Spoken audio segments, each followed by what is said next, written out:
नमस्कार दोस्तों, मैं नवीन कुमार बुद्धि विहार यूट्यूब चैनल में आपका स्वागत करते हैं। आज पुनः हम मध्यकालीन भारत के इतिहास के अंतर्गत दिल्ली सल्तनत से संबंधित कुछ महत्वपूर्ण प्रश्नों को लेकर उपस्थित हुए हैं। ये हमारा क्वेश्चन सीरीज का मध्यकालीन भारत का ये तीसरा सीरीज होगा और जो विद्यार्थी इस हमारे चैनल को देखते होंगे वो हमारे इसे लाइक भी करें, सब्सक्राइब करें और लोगों को शेयर भी करें, जिससे अधिक से अधिक लोगों को यह इससे लाभ हो सके। चलिए हम आज कुछ प्रश्नों को हम यहाँ पर डिस्कशन करेंगे। सबसे पहला क्वेश्चन है कि सल्तनत काल में किस भाषा को राजभाषा का दर्जा दिया गया था। यहाँ पर है कि सल्तनत यानी दिल्ली सल्तनत में किस भाषा को राजभाषा का दर्जा दिया गया था। तो यहाँ पर कहेंगे कि तुर्की भाषा को यहाँ पर दर्जा दिया गया। कौन सा भाषा को? तुर्की भाषा को दर्जा दिया गया था। अगला है, सर्वप्रथम लोक निर्माण विभाग की स्थापना किसने किया था। सर्वप्रथम लोक निर्माण विभाग की स्थापना किसने किया था? तो इसका आंसर हो जाएगा 3, फिरोज शाह तुगलक। ये फिरोज शाह तुगलक ने सबसे ज़्यादा मात्रा में नहर का भी निर्माण करवाया और इसने लोक निर्माण विभाग के भी स्थापना किया था। इल्तुतमिश गुलाम वंश के वास्तविक संस्थापक माने जाते हैं। बलबन भी गुलाम वंश का ही के शासक था और अलाउद्दीन खिलजी जो है खिलजी वंश का दूसरा शासक था। अगला, दिल्ली के किस सुल्तान ने सबसे अधिक नहरों का निर्माण करवाया था। तो अभी बता चुके हैं, फिरोज शाह तुगलक एक ऐसा व्यक्ति था जो सबसे ज़्यादा मात्रा में दिल्ली सल्तनत के राजा जो था उसने नहरों का निर्माण करवाया था।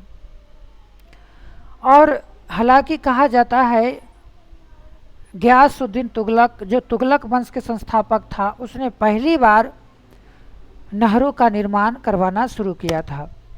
अगला क्वेश्चन है 4 नंबर, फिरोज शाह तुगलक के शासनकाल में किसकी अधिकता थी। ये क्वेश्चन आपको बीपीएससी 2001 में पूछा गया है। यहाँ कहेंगे इसकी जो है गुलामों की सबसे ज़्यादा लोग थे, गुलाम थे।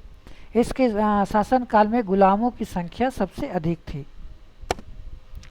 अगला, निम्नलिखित में से कौन सा शहर फिरोज शाह तुगलक द्वारा स्थापित नहीं किया गया था।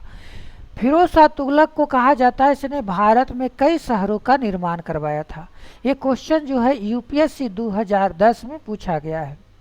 यहाँ पर ये फतेहपुर, जैनपुर, हिसार ये सभी ने फिरोज शाह तुगलक ने स्थापित किया था, लेकिन ये फतेहपुर जो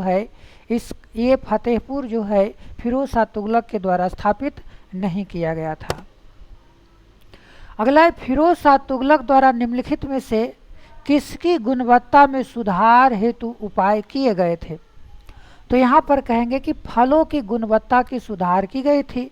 तुगलक काल में कृषि पर सबसे ज़्यादा बल दिया गया था और इसमें फलों की गुणवत्ता को सुधारने की बात की गई थी।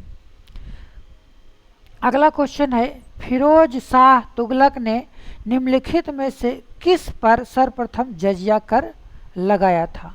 जजिया कर क्या होता है? तो गैर मुस्लिमों पर लगाए जाने वाला कर को जजिया कर कहा जाता है और सबसे पहले जजिया कर जो है ब्राह्मणों पर लगाया गया था।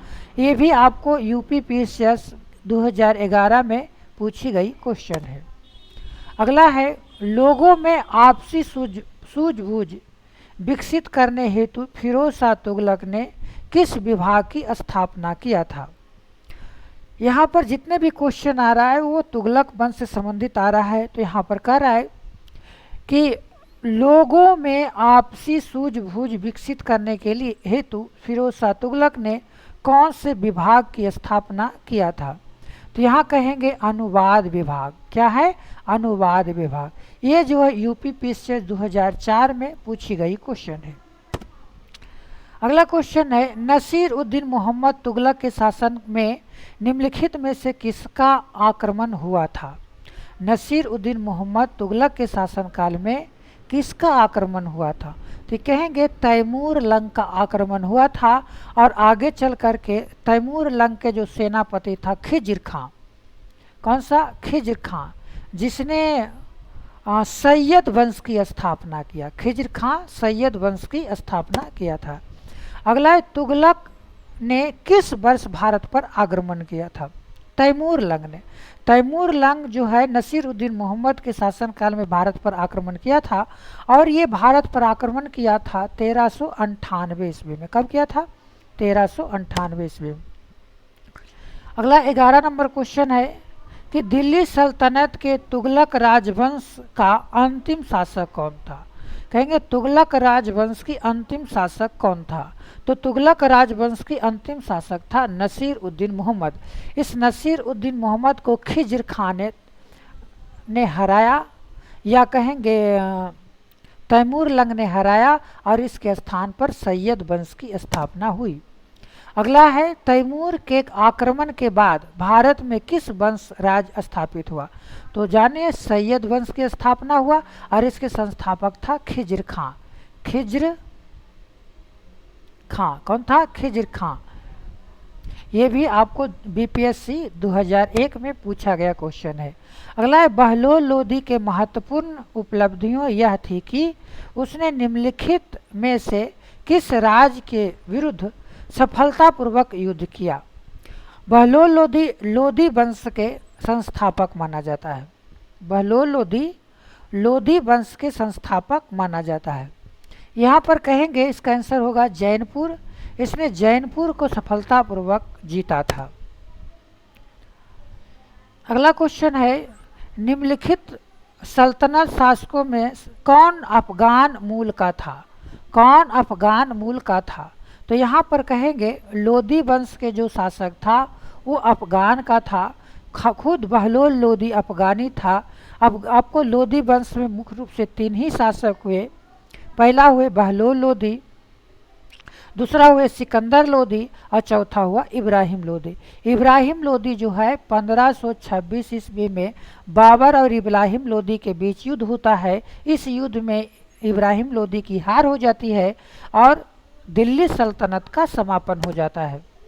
अगला किस मध्यकालीन सुल्तान को आगरा शहर की नींव डालने एवं उसे सल्तनत की राजधानी बनाने का श्रेय जाता है? किस मध्यकालीन सुल्तान को यानी आगरा शहर की स्थापना सिकंदर लोदी ने किया था? तो यहाँ पर कहेंगे सिकंदर लोदी ने ही आगरा को अपनी राजधानी बनाया था। इस CGPCS जो है कि आपको 2019 में पूछा गया क्वेश्चन है। अगला है सिकंदर लोदी किस उपनाम से अपनी कविताओं की रचना करता था? सिकंदर लोदी किस उपनाम से अपनी कविताओं की रचना करता था? तो यहाँ पर कहेंगे कि गुलरुखी, क्या गुलरुखी उपनाम से ये अपनी रचना करता था। ये भी UPPCS में पूछा गया क्वेश्चन है। अगला आगरा नगर की स्थापना किस शासक ने करवाया था? आपको आगरा नगर की स्थापना सिकंदर लोदी ने करवाया था, जो बहलोल लोदी का बेटा था। ये भी आपको क्वेश्चन पूछा गया है 2018 में। अगला क्वेश्चन है कि लोदी वंश का अंतिम शासक कौन था? लोदी वंश का अंतिम शासक था इब्राहिम लोदी, जो 1526 ईस्वी में बाबर के साथ पानीपत की प्रथम लड़ाई होती है। इस युद्ध में हार जाता है और हारने के बाद बाबर जो है एक नए वंश की शुरुआत करता है, जिसको हम लोग बोलते हैं मुगल वंश। अगला है सल्तनत काल में किस भाषा का राजभाषा का दर्जा दिया गया था? तो यहाँ पर कहेंगे कि फारसी भाषा यह तुर्की भाषा को राजभाषा का दर्जा दिया गया था। अगला है सल्तनत काल के अधिकारी अमीर एवं सुल्तान किस वर्ग के थे? अमीर सुल्तान जो थे वो किस वर्ग के थे? तो यहाँ पर इसका आंसर हो जाएगा तुर्क थे। ये लोग ही क्या थे? अभी तुर्क थे। अगला है सल्तनत काल में दीवान आमिर को ही एक विभाग था। इस विभाग की स्थापना किसने किया था? ये किस प्रकार का विभाग था तो कृषि से संबंधित विभाग था। कृषि को विकास करने के लिए दीवान ए अमीर को ही नामक विभाग की स्थापना किया था। ये जो है आपको यूपीपीसीएस मेंस में 2017 में पूछा गया क्वेश्चन है। हम आज जितने भी क्वेश्चन लाए हैं ये कहीं न कहीं बीपीएससी, यूपीएससी, बिहार पीसीएस, इन सभी में क्वेश्चन पूछे गए क्वेश्चन है और ये एग्जाम की दृष्टि से बहुत ही महत्वपूर्ण क्वेश्चन है। हमेशा क्वेश्चन आते रहते हैं। अगर कोई व्यक्ति हमारे चैनल पर नए हैं तो प्लीज़ मेरे चैनल को सब्सक्राइब करें, जिससे कि आपको इस प्रकार का हमेशा क्वेश्चन मिलते रहे। और इसमें हम और भी विभिन्न प्रकार के वीडियो अपलोड करते रहते हैं। चलिए अगला क्वेश्चन है 21 नंबर हो गया। 22 नंबर देखते हैं। अगला, निम्नलिखित में से किस शासक ने दीवान आमिर को ही विभाग, यानी जो कृषि विभाग था उस कृषि विभाग की स्थापना किसने किया था? तो कहेंगे मोहम्मद बिन तुगलक। कौन किए थे? मोहम्मद बिन तुगलक। अगला है, निम्नलिखित में से कौन सा शरिया द्वारा स्वीकृत नहीं था? शरिया द्वारा स्वीकृत नहीं था तो यहाँ पर कहेंगे विवाह। विवाह जो है कि आपको शरिया द्वारा स्वीकृत नहीं था। अगला 24 नंबर, निम्नलिखित में से कौन सी एक विशिष्टता इक्ता व्यवस्था की नहीं थी? इक्ता प्रथा की व्यवस्था इसमें कौन सी नहीं थी? तो इसका आंसर हो जाएगा सी, इक्ता से एकत्रित राजस्व सीधी सुल्तान के खाते में जाता था। यहाँ पर इक्ता एक राजस्व एकत्रित करने का व्यवस्था थी। क्या जानेंगे कि इक्ता प्रथा क्या था? तो राजस्व वसूलने की एक प्रथा थी, इक्ता प्रथा। अगला है, सल्तनत काल में भू राजस्व का सर्वोच्च अधिकारी था। सल्तनत काल में भू राजस्व का सर्वोच्च अधिकारी कौन था? तो यहाँ कहेंगे इसका चौधरी हुआ करता था। सर्वोच्च अधिकारी को चौधरी कहते थे। अगला क्वेश्चन है, बरीद किसे कहा जाता था? बरीद, जो सूचना पहुंचाने वाले गुप्तचर होता था उसे बरीद कहा जाता था। तो इसका आंसर हो जाएगा डी। ये एमपीपीसीएस 2009 में पूछा गया क्वेश्चन है। अगला है, जवाबित का संबंध किससे है? जवाबित का संबंध किससे है? तो यहाँ पर हो जाएगा इसका ए, राज्य के कानून से संबंधित है। किससे? राज्य के कानून से संबंधित है। हदीस है एक। हदीस क्या था? तो हदीस किसे कहा जाता था? यहाँ पर कहेंगे ए नंबर इसका आंसर होगा। इस्लामिक कानून को हदीस कहा जाता था। इस्लाम के जो कानून होता है, मुस्लिम धर्म में जो कानून होता था उसे हदीस कहा जाता था। अगला है, भूमि नापने के लिए दिल्ली सल्तनत काल में कौन सा माप की पद्धति चलाई गई थी? हालांकि सिकंदर ने गज ए सिकंदरी चलाया था तो यहाँ पर, लेकिन यहाँ पर मसहत नामक जो है कि आपको पैमाइश की प्रणाली था। चलिए इस प्रकार से हम अगला अंतिम 30वां प्रश्न देखते हैं। इस सल्तनत काल में फवाजिल का अर्थ क्या था? सल्तनत काल में फवाजिल का अर्थ क्या था? ये आईएएस प्री मेंस में जो है, प्री में 1998 में पूछा गया क्वेश्चन है। हालांकि बहुत पुराना क्वेश्चन है लेकिन फिर भी आने की संभावना बनी रहती है। तो कि इक्तादारों द्वारा सरकारी खजाने में जमा की जाने वाली अतिरिक्त राशि को हम लोग पकवाजिल कहा जाता था।